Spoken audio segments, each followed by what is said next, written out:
Oh là là team, comment ça va? J'espère que vous avez bien dormi. Pour ceux qui ont passé la nuit avec moi hier dans le live de plus de 8 heures, où on a abordé le sujet du match, bien sûr, et le mercato.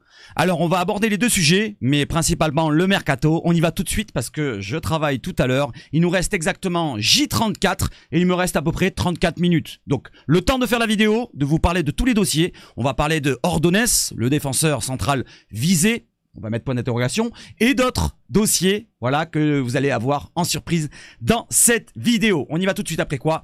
Pas d'introduction, let's go, cacao. Allez, on y est sur l'autre écran avec le match d'hier, un partout contre le club de Valence, après la victoire contre Girone. Ce deuxième stage en Andorre s'est bien déroulé. Voilà, donc de bonnes ententes ont été créées.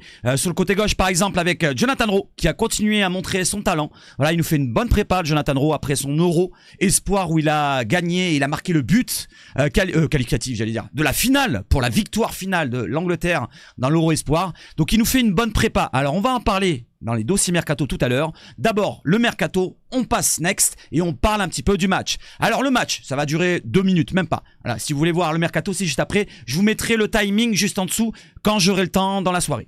Donc le 11 olympien, il est parti comme ça. On va parler que du 11. On a Rouli au gardien. Egan Riley en défense centrale. C'était la surprise. Et surtout côté gauche. Donc à gauche, Egan Riley. À droite, Balerdi dans l'axe de la défense. À droite, Murillo. Medina à gauche.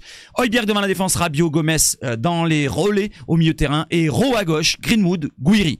Voilà pour le 11 type. Je vais pas parler trop des remplaçants. Je vais juste parler du 11 type. On avait un Rouli. Bon, on va pas trop en parler du gardien parce que c'est trop peu pertinent pour des matchs de prépa. Egan Riley. On va parler des nouveaux. Egan Riley qui nous a fait une prestation plutôt rassurante. Voilà, en termes de relance, c'est plutôt propre. Il va vite. Je m'attendais à un joueur un peu plus lourd, mais finalement il va vite. Dans les duels il est fort. Il y a juste en fin de match où il a fait quelques relances qui laissent à désirer, tout comme Balerdi. Voilà, Balerdi, je vais pas m'étendre là-dessus parce qu'on connaît le joueur, mais tout comme Balerdi. Donc on va dire que peut-être avec le rythme qui va avancer, on sera plus rassuré, que ce soit pour Egan Riley, Balerdi et d'autres derrière. Murillo à droite, on va pas en parler, on parlera directement de Medina. Medina qui a fait une bonne prestation encore une fois. Alors on va dire que le but qu'on encaisse, il vient de son couloir. Est-ce que c'est de sa faute? N'hésitez pas à me dire. Regardez les résumés des matchs. Voilà, regardez le but de Valence qui est plutôt beau, il vient du côté de Medina, un centre au point de pénalty, reprise de volée du jeune Rabat si je me trompe pas, qui va la rabattre justement, poteau rentrant, et Rouli est battu. Højbjerg au milieu, toujours costaud, voilà, quelques relances aussi qui laissent à désirer, mais je pense que c'est le rythme. Avec le rythme, on va être un peu plus propre, tout comme Gomez, voilà, le niveau est monté, c'est pas pareil que les 2 premiers matchs, là on est sur une équipe de Liga, comme contre Girone, c'est un peu plus compliqué, mais il a fait une bonne prestation, on l'a même vu faire une roulette à la Zidane pendant la rencontre. Si vous voulez voir cette roulette, regardez sur le compte OM officiel de Twitter par exemple. Rabiot qui montait en puissance. Voilà, je le réclamais contre Girone, je le voyais pas beaucoup dans les combinaisons offensives ici là, et là on l'a beaucoup vu, surtout en début de match avec Jonathan Rowe sur le côté gauche. Une bonne entente s'est créée, ce n'est pas avec Ulysse Garcia puisqu'il était sur le banc, ni avec Medina, mais plus avec Rabiot. On a vu 2 fois des combinaisons entre Rabiot et Rowe a même fait un petit centre à la paillette extérieure du pied droit. Il a fait une super prestation Rowe, on passe sur Rowe, qui nous a fait une super prestation, des galettes qu'il a donné 2 fois à Rabiot. Rabiot a manqué le coche. Une fois c'est contré par le défenseur qui met en corner, vous en souvenez, le tête-à-tête à Rater, et l'autre fois c'est une reprise de volée un peu extérieure du pied gauche qui passe et qui va en sortie de but.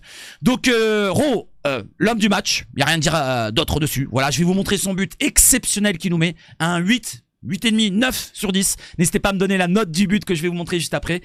Donc on passe à Greenwood. Greenwood, un peu plus en difficulté, peut-être un coup de mou. Voilà, donc dans les préparations, il y a des coups de forme, des coups de mou. Et là, peut-être que c'était un coup de mou. Il n'a pas réussi tout ce qu'il a entrepris. Je vais pas dire que c'est un match dégueulasse, mais c'est un match où il n'a pas eu la réussite. Voilà, il a même eu une occasion où il aurait pu marquer le but. Ça a été sauvé sur la ligne. Il n'a pas réussi à l'enfoncer au fond des filets. Donc on va dire Greenwood, on attend de toute façon quoi? Les matchs officiels. C'est pas très important. Il y a un partout comme je vous l'ai dit. Moi, je m'inquiète pas sur ça. Les matchs vont avancer, le rythme va avancer et les joueurs seront plus en forme dans les prochains jours. Guiri, donc une prestation qui a commencé bien, voilà, quelques combinaisons ici et là, il s'est éteint au fur et à mesure de la rencontre, mais on va rester confiant, je pense que c'est dans le rythme qu'on verra bien et on jugera bien les joueurs. Voilà, donc tout le 11, je vous ai les détaillé un petit peu, et voilà un petit peu le but que je vais vous montrer maintenant. Regardez-moi ce but, magnifique, bam, la lunette, la lucarne de Jonathan Rowe, voilà, donc un but qu'il a l'habitude de faire, parce que de mettre, c'est un joueur qui met des buts exceptionnels, finalement on s'en souvient le but à Lyon, on s'en souvient le but à domicile contre... Je sais pas si c'est pas Toulouse au premier poteau qui la prend extérieur du pied droit. On s'en souvient de pas mal de buts et c'est un joueur qui est fantasque, qui peut débloquer les situations par ses dribbles, par ses tentatives de frappe. Voilà, c'est un joueur qui est plein d'éclat et on attend un autre joueur. on attend un autre joueur qui sera dans ce domaine-là aussi, plein d'éclat, c'est Péchao. Péchao, mais il n'arrivera pas tout seul, puisqu'il arrivera avec Aubameyang, il arrive ce soir, il est 17h40, logiquement il devrait arriver d'ici 1 heure, vous allez voir l'heure qu'il arrivera pile poil du côté de Marignane. Aubameyang devrait débarquer ce soir, donc ce mercredi vers 19h, mais même avant, à l'aéroport de Marignane. Il passera sa visite médicale jeudi, donc demain, et s'engagera pour 2 ans. Ensuite, Péchao devrait arriver demain, à midi, vers midi, j'ai envie de dire, il devrait passer sa visite médicale demain après-midi, ou vendredi peut-être, on sait jamais ce qui peut se passer, et il signera ensuite un contrat de 5 ans avec l'Olympique de Marseille. Ils seront présentés les 2 joueurs samedi en avant-match, je pense, ou pendant la mi-temps, pour Séville au Vélodrome. Voilà, donc voilà, vous avez tout le détail. Maintenant on va voir un petit peu de précision. Comme il nous dit Anthony Obez, il y aura plus de 1000 personnes qui sont attendues à Marignane ce soir. Donc maintenant, il y a déjà des personnes, vous allez voir dans les vidéos. Donc pour Pierre-Emerick Aubameyang, faites attention, ne prenez pas de risques, voilà, ne blessez pas le joueur, on s'en souvient avec Alexis Sanchez, comme il le met là, en 2023, non, en 2022, c'est marqué en bas, on s'en souvient avec le fumigène, il a glissé dessus, ne blessez pas Aubameyang, s'il vous plaît, voilà, faites de la ferveur, donnez-lui l'écharpe, faites-lui chanter le aux armes ou tout ce que vous voulez, donc faites ce qu'il faut en spectacle, en ferveur, montrez un petit peu ce que c'est les supporters de l'OM et les supporters de football en général, parce que les autres clubs, comme les Puputiens, ils savent pas faire, on le sait très bien. On enchaîne avec Aubameyang qui nous dit quoi? Qui nous dit que c'est Actu Olympien qui nous relaye que c'est à 18h42. Donc dans 1 heure à peu près, à l'heure où je vous tourne la vidéo, il est 17h, comme vous voyez en haut, il y a l'heure 42. Exactement, dans 1 heure pile. Donc Aubameyang qui arrive, voilà, donc Aubameyang, il y a déjà du monde à l'aéroport de Marignane. Une grosse ferveur l'attend, voilà, je pense que là c'est le début, mais d'ici 1 heure, il y aura plus de 1000 personnes, à mon avis, allègrement. Donc il y aura le feu ce soir, il y aura le feu demain midi, et Aubameyang qui nous fait sa photo, c'est bon, le quad est réparé les gars, let's go en story. Voilà, donc il est plein de boutades ce petit Aubameyang, on s'en souvient de sa story avec le quad. Donc on va retenir un Aubameyang sur le niveau sportif maintenant, et j'espère qu'il répondra présent sur le terrain. Trêve de bavardage, trêve de blagues, c'est sur le terrain que je te veux, Pierre-Emerick. Ok. Allez, on enchaîne avec d'autres joueurs. L'OM finalise le recrutement d'un défenseur central gauche. Alors gauche, gaucher. Je ne sais pas exactement si c'est vraiment la vraie transcription parce que c'est sur un live YouTube de Foot Mercato confirmé de haut niveau. Alors nous, actuellement, on pensait qu'on était sur un gaucher. Défenseur central axial gaucher. Gaucher pour le central axial gauche. Là, à la place de Egan Riley, comme vous l'avez vu dans la compo du début de la vidéo. Maintenant, il y a des rumeurs qui tournent sur des joueurs droitiers. On a entendu parler des Badé, on a entendu parler d'autres derrière, Wesley Fofana, on va en parler après. Mais maintenant, est-ce qu'on va viser un droitier ou un gaucher? Je ne sais pas. En tout cas, il y a 2 postes. Voilà, donc à pourvoir, c'est en défense, c'est le défenseur central, axial gauche et latéral gauche. Parce que c'est pas terminé aussi. On n'oublie pas les latéraux gauche et les latéraux droits. Voilà, parce que les latéraux droits aussi, Timothy Weah, pour l'instant, c'est le point mort. Je ne vais pas en reparler dans cette vidéo-là. Mais on attend toujours à droite, à gauche, dans l'axe. Ouais, il nous faut quand même 3 recrues derrière, je pense. J'enchaîne justement avec Winamax qui nous parle, Walid Acharchour qui nous dit que l'OM avance sur un profil de top défenseur. Retenez bien ce qui a marqué en bleu, central U23. U23, ça veut dire moins de 23 ans. Pourquoi je dis ça? Parce que regardez le dossier juste après. C'est Ordonez. J'en ai parlé dans la miniature, vous l'avez vu. Ordonez, équatorien de 21 ans. Donc le détail, je vais pas vous le faire là. On va voir la fiche Transfermarkt derrière. Et on va voir le data à comparer à Balerdi et aussi à Egan Riley pour voir un petit peu quel profil on peut s'imaginer du côté de Bruges, parce qu'il joue à Bruges. L'Olympique de Marseille suit Joël Ordonez, nous dit Sacha Toveluri. L'équatorien fait partie des profils ciblés par la direction olympienne. Il coche toutes les cases du défenseur central recherché. En réflexion sur le sujet, l'OM pourrait se positionner sur le dossier cet été. Maintenant, on est dans l'été, donc c'est maintenant à suivre, nous dit Sacha Toveluri. Derrière, petite précision, ça va être très compliqué. Ça va être très compliqué, c'est un joueur bankable, c'est un très jeune joueur qui a déjà découvert la Champions League et qui s'est fait découvrir en Champions League, qui a montré son niveau. J'ai envie de dire ça va être super compliqué. Alors Péchao, on a eu une difficulté à le recruter et c'est 30 millions plus 5. Maintenant, lui, combien ça va monter? Voilà, on va voir après combien ça va monter, ça pourrait monter. Mohamed Toubachter qui nous précise que l'info OM suit Ordonez est une info de Sacha Toveluri, on vient de le voir. Pour ma part, il nous dit Mohamed, il a quand même de bonnes informations, de bonnes sources, je pense. C'est quand même un compte intéressant. Moi, ça m'intéresse. Voilà, parfois ils peuvent balancer des saucisses, même lui, je sais pas. En tout cas, j'ai pas vu pour l'instant de lui. Donc, je vais lire tout le truc.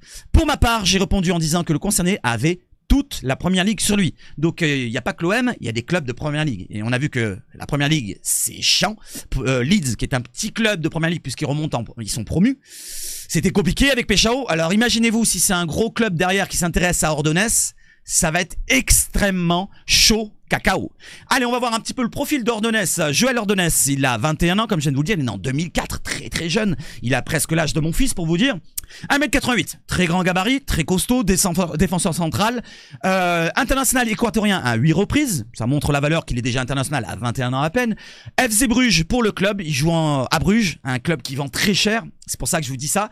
28 millions d'euros. 28 millions d'euros la valeur Transfermarkt. 2028 le contrat, 3 ans de contrat. Donc on peut se dire que ça va osciller aux alentours des 30 millions. Voilà, on peut se dire 30, pourquoi pas 35, vu l'âge du joueur, vu les intérêts de clubs de Première Ligue, ça va monter très haut. J'ai envie de dire, c'est très compliqué ce dossier-là. Je dis pas que j'y crois pas, mais j'ai dit que ça va être très compliqué de l'attirer du côté de l'OM. J'enchaîne avec le dossier. Donc il est droitier, comme on le voit là avec le vert que j'ai mis là. Il est droitier, donc on va pas préciser 1m88 et tout, on en a déjà parlé. Défenseur central, c'est son poste préférentiel. Il peut dépanner sur le côté droit, mais c'est très résiduel. Voilà, il a pas beaucoup joué dans sa carrière, on va le voir après. 28 millions de valeur Transfermarkt, comme je viens de vous le dire. Cette saison, il a commencé sa saison avec Jupiler Pro League, donc il est en pleine forme, en pleine bourre. C'est pas un joueur blessé, c'est pas un joueur qui va arriver tout carqué. Donc c'est un joueur qui pourrait nous apporter tout de suite. Même s'il y a l'adaptation, le climat, le contexte marseillais, la Ligue 1, ses partenaires, je parle de l'effectif, le coach de Zerbis, de ce qu'il attend de lui. Voilà, un autre jeu prôné du côté de l'OM plutôt que de Bruges, avec un jeu peut-être basé sur la relance en partant de derrière, mais très propre, et en prenant peut-être quelques risques de temps en temps.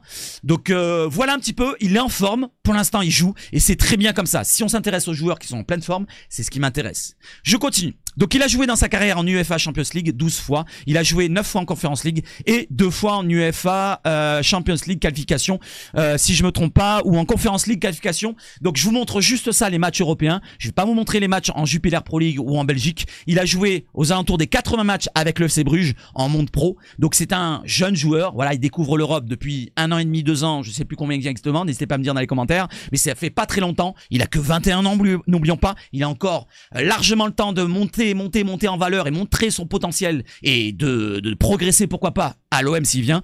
Il a joué en tant que défenseur central dans sa carrière 117 fois et 3 fois milieu défensif. Il n'y a même pas à droite. Donc pour vous dire que finalement je me suis trompé, peut-être que l'année dernière il a joué un match ou deux, mais là ils nous l'ont mis, dans toute sa carrière il a jamais joué arrière droit, de ce qui se dit. Donc on va dire que c'est vraiment un axial pur, pourquoi pas devant la défense, mais c'est très résiduel, comme je l'ai dit tout à l'heure pour l'arrière droit, 3 fois sur 117, sur 120, c'est très peu. N'hésitez pas à me donner le pourcentage exact. Je continue, le Datascout qui nous précise, qui nous donne son avis. Et je le rejoins sur beaucoup de choses. Comme il nous dit, Joël Ordonez sur les tablettes de l'Olympique de Marseille. Je vais peut-être casser un peu l'ambiance par rapport à l'emballement général, mais je pense que c'est une piste très risquée pour l'OM, pour 2 raisons principales. Alors, j'irai pas jusqu'à très risqué. Je vais dire très risqué côté financier. Sportivement parlant, il peut envoyer du lourd, hein. C'est un joueur qui a déjà prouvé, comme je vous l'ai dit en Champions League. Certes, c'est sur 10 matchs, une dizaine de matchs, mais quand même, ça montre la valeur du joueur, qu'elle est là. Voilà, il n'y a pas de souci sur ça. C'est juste que ça va coûter très cher. À mon avis, le plus gros souci sur ce dossier, c'est pas le salaire, il a un petit salaire, c'est surtout la valeur. Prix qui sera sans doute très cher, voilà, comme moi je le dis avec une croix, pour un joueur qui n'a encore jamais joué dans le top 5. Bruges a déjà énormément vendu et il faudra une offre indécente pour les faire craquer. Voilà, Bruges vend très cher et en plus, voilà, ils ont déjà vendu, donc ça va coûter très cher. Avec la concurrence des Anglais, ça va coûter très cher. C'est un avis personnel, mais à ce prix, tu ne peux pas te permettre de te tromper. Et je ne suis pas persuadé qu'Ordonez soit un profil prêt à être performant dans l'élite européenne. Lui pense qu'il n'est pas prêt. Il a sûrement regardé plus que moi le joueur. Moi, je l'ai vu quelques fois. Je vais pas vous détailler plus que ça, mais je vais prendre son avis comme vrai. Allez, comme réalité. Je le trouve encore trop friable défensivement et dans les airs pour prétendre à assumer un tel transfert et surtout une telle responsabilité dans un club comme l'OM.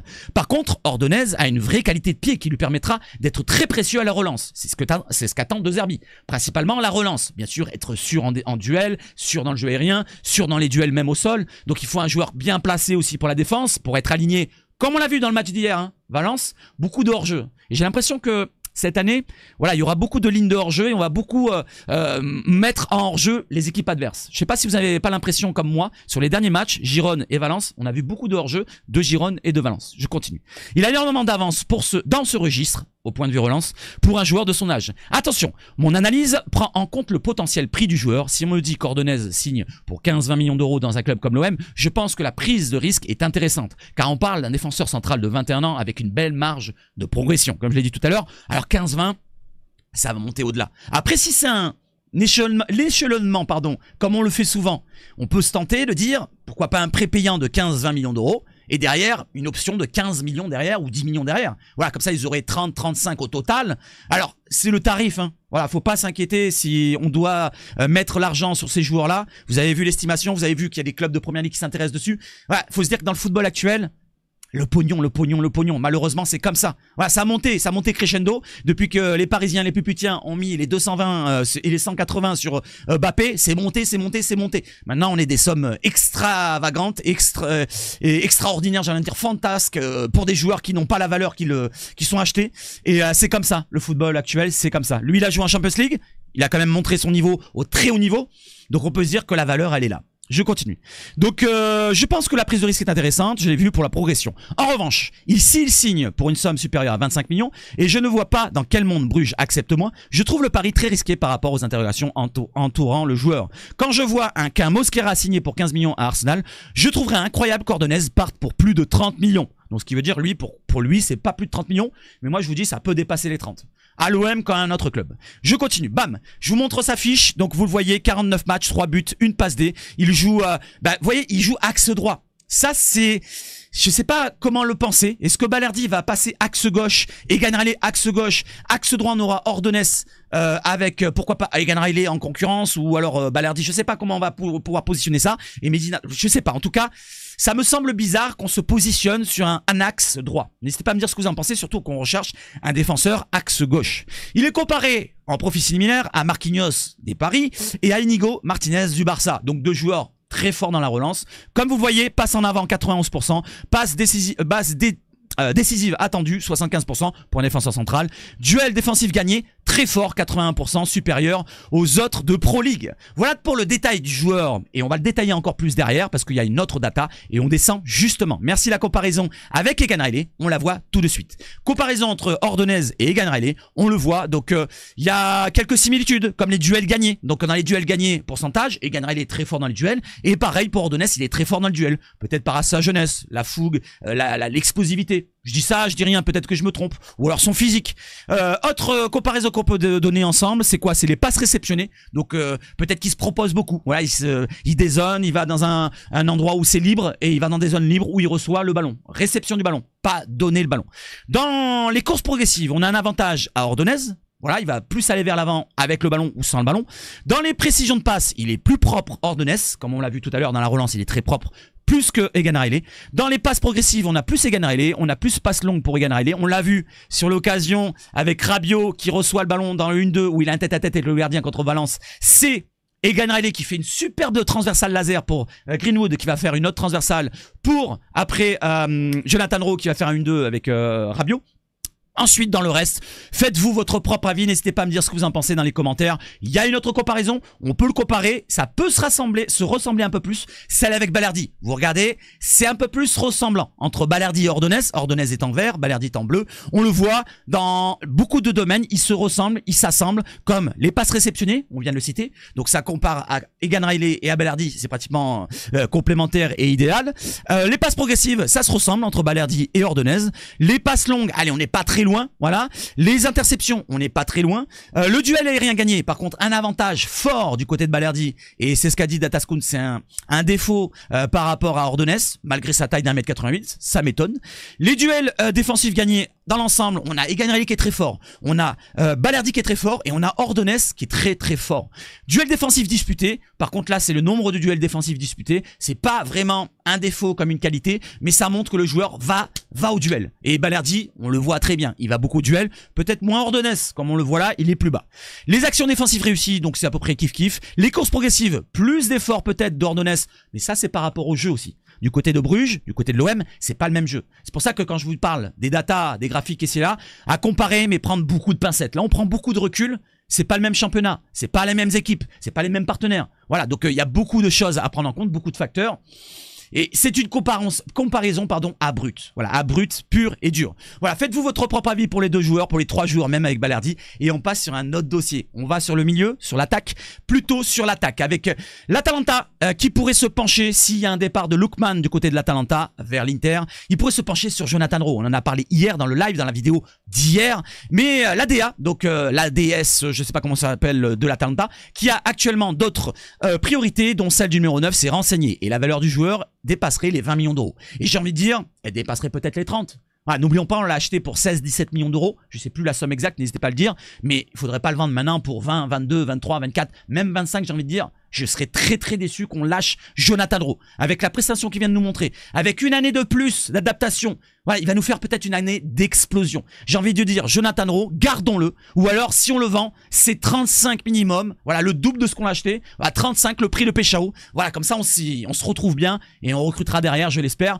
Mais si on le lâche, ça me ferait chier quand même. Même à 35, ça me ferait chier. J'ai envie de le voir. J'ai envie de le voir cette année. Voir ce que ça donne une deuxième année avec la même équipe autour de lui, avec le même coach, avec la stabilité, la continuité. Et en plus de ça, c'est un joueur qui s'est bien intégré parce qu'il parle un petit peu français. On le voit, il est toujours souriant. C'est un joueur qui est fantasque, comme je l'ai dit tout à l'heure. Il peut nous débloquer les situations. Et c'est très important d'avoir un joueur qui connaît son poste en avance d'un nouveau joueur comme Péchao, parce qu'ils vont être en concurrence sur le côté gauche, plutôt que deux nouveaux joueurs. Parce que si on lâche Rowe, on va prendre un nouveau joueur, on aura Péchao à gauche et un autre nouveau joueur. Vous voyez ce que je veux dire? Vaut mieux garder ce qu'on a déjà, des joueurs cadres à leur place. C'est pas un cadre encore, mais il pourrait le devenir, on sait jamais, parce que Jonathan Rowe, il va partir peut-être titulaire, avec la forme qu'il montre là, voilà, et avec la saison qu'il a fait l'année dernière, voilà, l'adaptation ici et là. Il part en avance sur Jonathan Rowe, sur Péchao, pardon. Péchao devra montrer son talent.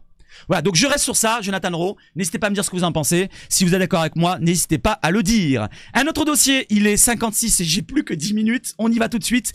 Mikavko. Donc ça va, j'ai largement le temps. Mikavko, c'est une rumeur peu concrète, farfelue. Bon, on l'a démenti du côté de Foot Mercato. Je vous la cite très rapidement. On l'a vu hier dans le live. Très rapidement. L'OM aurait formulé, une offre de 15 millions d'euros.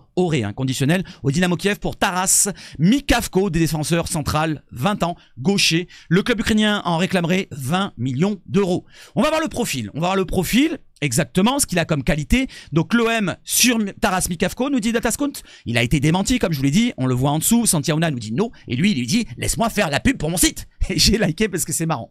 Je continue. Meilleur défenseur d'Ukraine à 20 ans. Profil similaire à Aguerd. Très fort dans la relance. Très sollicité à la relance, on vient de le dire. Grosse stade de duel. Voilà, donc le data, il est ici. Faites-vous votre propre avis. Mais on va aller voir plutôt sur les qualités qu'il a détaillées ici. Joue beaucoup vers l'avant. Tente beaucoup de passes, touche beaucoup de ballons, accélère souvent balle au pied, fait progresser le ballon par la course, subit beaucoup de fautes, tente beaucoup de passes dans le tiers adverse, parcourt une grande distance par match, tente de faire progresser le ballon par la passe, récolte peu de cartons, donc pas beaucoup de fautes apparemment, ou alors de grosses fautes. Il est malin peut-être, à la Baresi par exemple, ou à la Maldini pour ceux qui connaissent.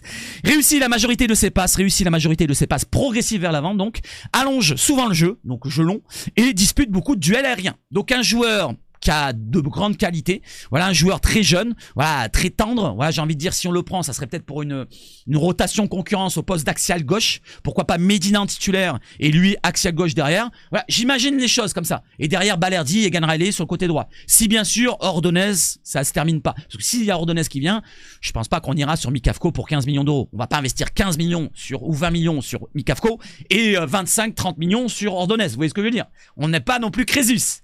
On continue son profil. Je vous l'avais dit, donc c'est un axial central gaucher, 1m85, 20 ans, défenseur central, 6 sélections avec les espoirs ukrainiens, 2028 le contrat de côté de Dynamo Kiev, c'est normal qu'il réclame plus que 5 millions sa valeur estimée, donc on va se dire que 15-20 millions c'est sa valeur sûrement. Il n'a joué qu'une seule saison, on va le voir tout à l'heure, il est gaucher, défenseur central, cette saison il a joué déjà, donc il est déjà en forme, très important de le dire, de le souligner, comme Ordonez, il est en forme maintenant. Ah, il arrive, il est déjà pas blessé, quoi. Tu vois ce que je veux dire?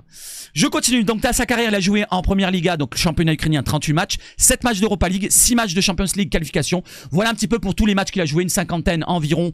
Dans sa carrière, c'est vraiment très tendre. Ça peut être de la valeur. C'est comme peut-être Akishek, le joueur qu'on avait cité de Fenerbahçe où l'OM était intéressé. C'est la même âge, je crois, 19 ans, 20 ans, un truc comme ça. Donc, 2 défenseurs centraux axiaux gauche. On va voir ce que ça donne parce qu'on recherchait un axial gaucher. Est-ce que c'est vraiment concret? Je vais vous relayer les informations qui viendront sur ce dossier-là. On enchaîne avec Mason Greenwood. Mason Greenwood, j'ai pas envie de le perdre. Mason Greenwood, c'est comme tous les cadres, Rabiot, Greenwood, Guiri, Højbjerg, Rouli et Balerdi. tous ces joueurs là, les 6 que je viens de citer, j'ai envie de rajouter Raw, j'ai envie de rajouter Murillo, j'ai envie de rajouter pas mal de joueurs, j'ai envie de les garder, j'ai envie qu'on reste stable. Là, on construit tout doucement ce mercato, mais il est sérieux ce mercato. Si on regarde bien, on a renforcé tout doucement notre attaque, Aubameyang arrive, Péchaou sur le côté gauche, c'est un renforcement. Luis Enrique, il fait une bonne saison derrière, l'année dernière, mais c'est qu'une saison en Ligue 1. Lui, Péchaou, il arrive, Ligue des Champions, plusieurs années consécutives. Donc, on se renforce devant. Au milieu, allez, on va se dire que pour l'instant, il en manque un d'arriver pour vraiment se renforcer. Là, on a Gomez qui arrive. Il vient compenser le départ de Bennacer plus que de Rongier. Mais on va dire les deux, ils compensent. Il nous faut un autre milieu. Il nous faut un autre milieu quand même. On va en parler justement de Bennacer après. Donc, le milieu, attendre de voir ce qui va arriver. Pour l'instant, on a gardé nos cadres. Voilà, des Højbjerg, des Rabiot et les autres que j'oublie. Et derrière, la défense, on s'est un peu renforcé. Voilà, on a pris Medina, on a pris Egan Riley. Voilà, et on a perdu qui finalement? À part Merlin. Voilà, franchement, à part Merlin, on a perdu qui? Voilà, Merlin est parti, Medina le remplace si vous voulez côté gauche, et on a Egan Riley qui est arrivé. Donc un renfort en défense, renfort en attaque, au milieu, ça laisse encore un petit peu, il faut encore se renforcer. Après, je parle pas des latéraux, parce que les latéraux, il faut se renforcer aussi en défense. Voilà pour Mason Greenwood, je veux le garder, sauf offre irréfusable, je ne le lâcherai pas. Moi, irréfusable, c'est aux alentours des 80, 90, 100, voire même plus que 100. Voilà, je dirais plus de 100, c'est mieux. Voilà, plus de 100. Mason Greenwood nous dit Mohamed Toubechter, Marseille n'est pas vendeur. On va le penser comme Balerdi, on va le penser comme tous les autres joueurs. On n'est pas vendeur, mais à moins du... Voilà, s'il y a une offre exceptionnelle, bah c'est vendeur quand même. On le sait très bien comment on fonctionne. Donc Balerdi, Greenwood et tous les autres, je veux les garder. Maintenant parlons de Bennacer. Est-ce qu'il va revenir à l'OM? L'OM reprendra Ismaël Bennacer. Mais selon les conditions de l'Olympique de Marseille. Uniquement à leurs conditions, selon Foot Mercato. Donc, petite précision, voilà, on attend qu'il baisse son salaire, on attend que l'AC Milan, peut-être, soit moins intransigeant sur le transfert sec ou la somme à investir dessus, c'est-à-dire, eux, ils réclamaient 10, 12, maintenant, ils réclament même 15 du côté de l'Arabie Saoudite. Donc, on va se dire, on attend de voir, c'est un dossier point mort, comme Timothy Weah, même encore pire, encore plus lointain Bennacer.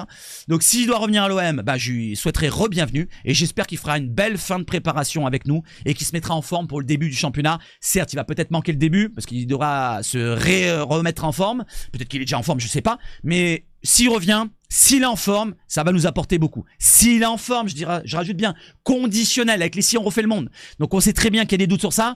Mais juste par rapport à cela, ce point-là, et le salaire bien sûr quand il reviendra, et le transfert, il y a beaucoup de choses, et ben ça serait une recrue intéressante. Voilà. N'hésitez pas à me dire ce que vous en pensez. Boisbré, c'est terminé. Terminado, Cacao, on en a parlé très rapidement dans le live. Apparemment, il aurait signé un contrat de 5 ans et salaire XXL à Neom, le club saoudien, nous dit Fabrice Hawkins d'RMC. Un autre dossier au milieu de terrain, alors on va vite fait le détailler, c'est Bouchouari, le joueur de Saint-Etienne, très jeune, un peu inexpérimenté à mon goût, mais ça serait peut-être pour une rotation, si on prend un autre cadre devant, si on prend deux milieux de terrain. Et oui, parce que Bilal Nadir est aussi suivi pour un prêt à Lorient. J'ai oublié de le mettre dans la source, dans les infos. Mais Bilal Nadir, il est suivi pour Lorient. Donc, pour un prêt, pourquoi pas. Ça m'intéresse, ce dossier-là. Il faut le prolonger avant. Bilal Nadir, il est en fin de contrat en 2026. Mais si tu le prêtes, il faut un jeune derrière. Pourquoi pas, pour compenser son départ. Bouchouari, pourquoi pas. Pourquoi je dis lui? Parce qu'il a un contrat jusqu'en 2026, justement. Ça serait un coût intéressant, pas trop cher. Un petit potentiel intéressant à voir. Un jeune qui joue avec l'équipe des JO du Maroc, 4 sélections. Voilà, 23 ans, il aura 24 ans en novembre. Petit gabarit 1m65. Donc, il peut compenser le départ de Bilal Nadir, pourquoi pas. Ça peut se ressembler. Même s'il est lui, il est droitier. Et il joue à Saint-Etienne. Voilà, c'est un joueur qui a pas beaucoup d'expérience, comme vous voyez en bas, 25 matchs à peine en Ligue 1. Et j'ai envie de dire, on va attendre de voir ce qui va ressortir. Je sais pas si ça a été démenti, mais je vous le mets là, comme ça. La comparaison entre Bouchouari, Valentin Rongier et Ismaël Bennacer, j'ai pas mis Bilal Nadir, mais j'ai mis par rapport à ces trois joueurs-là. Pourquoi? Parce que Rongier et Bennacer, pour l'instant, c'est parti. Donc vous voyez, Rongier en rose, Bennacer en vert et Bouchouari en bleu. Donc on peut se dire que ça ressemble plus à un profil à la Bennacer qu'à un Rongier. Voilà, parce que Rongier, il a une grosse pointe. Dans les possessions gagnées, c'est les interceptions. On le voit très bien, il gratte beaucoup de ballons Rongier. Et le reste, ça, c'est à comparer un petit peu plus à Bennacer qu'à Rongier. N'hésitez pas à me dire ce que vous en pensez. Dites-moi ce que vous en pensez sur Zodata. Et on enchaîne derrière avec la rumeur farfelue. L'officialisation, bien sûr, qui va arriver. C'est celle de Wesley Fofana. Alors, ActuM, je le relaye là une fois. Pas plus que ça. On ne sait jamais. Si ça tombe, on fera des aubergines à ActuM. On est d'accord? Il a dit ça hier, il a dit quoi? Il a dit accord. Boum, il a fait boum. Bombasso, on va dire. Accord OM Chelsea. Donc l'accord entre les deux clubs pour Wesley Fofana, prêt avec option d'achat, pardon, à 20 millions d'euros plus 20% à la revente. Donc le joueur voulait revenir à l'OM, enfin venir à l'OM parce qu'il est de Marseille, parce que pourquoi pas pour avoir du temps de jeu. Mais on le sait très bien le dossier. C'est très compliqué, point de vue salarial, point de vue physique. Et oui, c'est un morpion. Ça grille des blessures, c'est un morpion. Je parle de Wesley Fofana. C'est problématique. L'OM avait fait le holà quand on avait fait le bilan de fin de saison. Je crois que c'est Longoria qui l'avait fait quand il avait parlé pendant 1h30 en conférence de presse. Il avait parlé de Wesley Fofana si je me trompe pas. Dites-moi si je me trompe. Et il avait dit ses problèmes, peut-être conditions physiques ou alors que ça soit Benassia, je sais plus. En tout cas, l'OM par la direction, ils avaient fait sous-entendre que c'était pas intéressant par rapport au domaine salarial, donc financier, et domaine du physique du joueur. Et je suis d'accord. C'est prendre des risques de prendre un cadre. Parce que c'est un cadre, Fofana. S'il arrive à l'OM, s'il est en pleine forme, s'il est en pleine bourre, il est titulaire. Il est titulaire à côté de Balerdi, par exemple. Et à gauche, ça sera Medina. Vous voyez ce que je veux dire? Donc là, prendre un risque sur ça. Là, c'est un risque. Risque financier, risque salarial, financier et risque physique par rapport au joueur qui ne sera présent qu'une fois sur je sais pas combien. J'ai envie de dire, moi, j'attends de voir si c'est vrai. Si c'est vrai, aubergine. Si c'est pas vrai, tant pis. Voilà, ActuOM, t'auras fait encore une nouvelle bourde. Voilà, les amis. Donc, le mercato, c'est terminé. Peut-être qu'il y a autre chose qui est tombé. Il est 18h05. Je vais partir au taf. Donc, juste pour vous préciser que j'ai mis ce post-là sur ma chaîne. N'hésitez pas à le consulter. Il est tombé dans la nuit d'hier, pendant le live, où je me suis fait plaisir. Par rapport à quoi? Par rapport à Péchaou, l'arrivée. Et oui, j'avais mis un gage. Si Péchaou arrive, je ferai le trajet chez moi jusqu'à Marseille en vélo. Donc voilà, je dois respecter ce gage-là, je dois respecter la parole que j'ai donnée et mon engagement, il va être respecté. Je vous sollicite maintenant pour vous demander de l'aide. Alors, c'est pas bien grave si je trouve pas de l'aide. Il y a pas de souci. Je ferai peut-être le trajet en une fois, comme ça, aller, je vais voir le match, retour, je rentre chez moi. Ça va faire beaucoup de trajets en peu de temps. Plus de 10 heures environ pour l'aller, 10 heures de retour. Ça fera plus de 20 heures de vélo. Je sais pas si je serai capable de faire. Peut-être qu'il y aura Seb Hmore, peut-être, au lieu de Seb Foot. Et derrière, je verrai le match au milieu contre le PFC.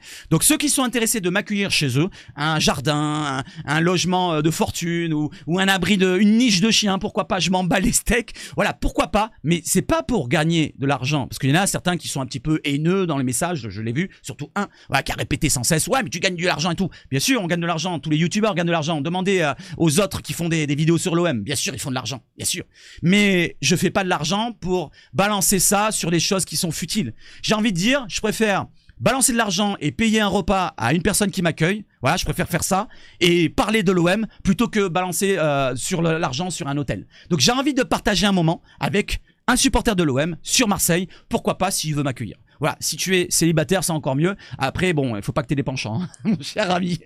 Voilà, je vous souhaite de passer une excellente soirée. Aubameyang va arriver, si ce n'est maintenant, je sais pas, peut-être en avance. Voilà, je vous souhaite de passer une excellente fin de journée. Il est 18h. Voilà, donc s'il y a d'autres informations qui tombent pendant la vidéo, je peux pas être un devin. Je suis pas omniscient. Je peux pas deviner, je ne sais pas tout. Voilà, j'ai aucune source en plus. Donc je reviens sur l'accueil. Je vous souhaite de passer encore une fois une bonne soirée. Vive le foot chez Seb Foot, pardon. Je vais au taf, je dois prendre ma douche et j'y vais tout de suite. Let's go, cacao. Vive le Seb Foot encore une fois. Et surtout quoi? Allez l'OM!